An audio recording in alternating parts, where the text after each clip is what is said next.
गुरुपौर्णिमा म्हणजे काय? गुरुपौर्णिमा म्हणजे शिष्यानं आपल्या गुरुविषयीची उत्तराई होण्याचा दिवस. गुरुपौर्णिमा म्हणजे काय? गुरु आणि शिष्यामधील असलेला प्रेम व्यक्त करण्याचा दिवस.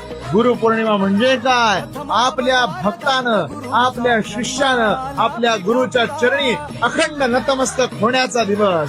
गुरुपौर्णिमा म्हणजे सार्वभौम असलेल्या गुरुच्या पदरामध्ये लोटांगण घालून त्याला तू मला कधीही सोडू नकोस हे आवर्जून सांगून प्रेम व्यक्त करण्याचा दिवस. मित्रांनो आणि विशेषतः भक्तगणांनो, लक्षात ठेवा, साक्षात सदाशिवानं, साक्षात नारायणानं सुरू केलेली ही गुरुपरंपरा आणि ह्या गुरुपरंपरेनुसार चालणारे आपण सर्व आपल्या गुरुच्या चरणी लीन व्हा.